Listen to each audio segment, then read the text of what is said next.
ये खबर KR मंगलम university द्वारा प्रस्तुत की गई है। आज बिहार की सबसे चर्चित सीट बांकीपुर विधानसभा उपचुनाव के लिए मतदान हो रहा है। यह सिर्फ एक उपचुनाव नहीं बल्कि बिहार की आने वाली राजनीति की दिशा तय करने वाला चुनाव माना जा रहा है। यही वजह है कि सत्ता पक्ष से लेकर विपक्ष तक सभी की नजरें इस सीट पर टिकी हुई हैं। इस चुनाव की सबसे बड़ी वजह है जनसुराज के संस्थापक प्रशांत किशोर।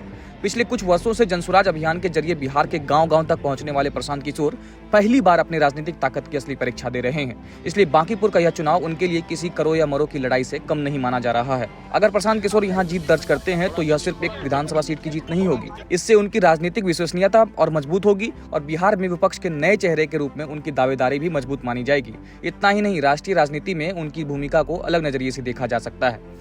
लेकिन अगर उन्हें हार का सामना करना पड़ता है तो पिछले 4 वर्षों से जनसुराज अभियान के जरिए बनाई गई राजनीतिक जमीन पर सवाल उठ सकते हैं। ऐसे में बिहार में उनकी तीसरे राजनीतिक विकल्प की उनकी कोशिश को भी बड़ा झटका लग सकता है। वहीं दूसरी ओर भारतीय जनता पार्टी के लिए भी यह चुनाव बेहद अहम माना जा रहा है। बांकीपुर लंबे समय से भाजपा का मजबूत गढ़ माना जाता है। पूर्व विधायक नितिन नवीन के राज्यसभा जाने के बाद यह सीट खाली हुई थी। ऐसे में भाजपा के सामने इस सीट को अपने कब्जे में बनाए रखने की चुनौती है। अगर भाजपा यह सीट बचाने में सफल रहती है तो इसे पार्टी अपने मजबूत संगठन और जनाधार की जीत के तौर पर पेश करेगी।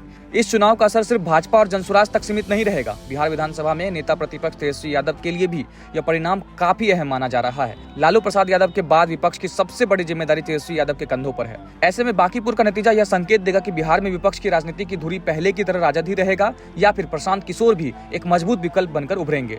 राजनीतिक जानकारों का मानना है कि अगर प्रशांत किशोर यहां मजबूत प्रदर्शन करते हैं तो बिहार की राजनीति में नए समीकरण बन सकते हैं। वहीं अगर भाजपा यह सीट आराम से बचा लेती है तो यह संदेश जाएगा कि राज्य में उसकी राजनीतिक पकड़ अभी भी मजबूत है। कुल मिलाकर बांकीपुर का उपचुनाव सिर्फ एक सीट का चुनाव नहीं है, पर यह प्रशांत किशोर की राजनीतिक विश्वसनीयता, भाजपा के संगठनात्मक ताकत और बिहार में विपक्ष के भविष्य तीनों की परीक्षा है। अब सभी की निगाहें मतदान के बाद आने वाले नतीजों पर टिकी हैं, क्योंकि बांकीपुर का फैसला सिर्फ तय नहीं करता कि विधायक कौन बनेगा, बल्कि यह भी संकेत देगा कि बिहार की राजनीति में विपक्ष का अगला बड़ा चेहरा कौन होगा और आने वाले विधानसभा चुनाव से पहले राजनीतिक माहौल किस दिशा में आगे बढ़ेगा।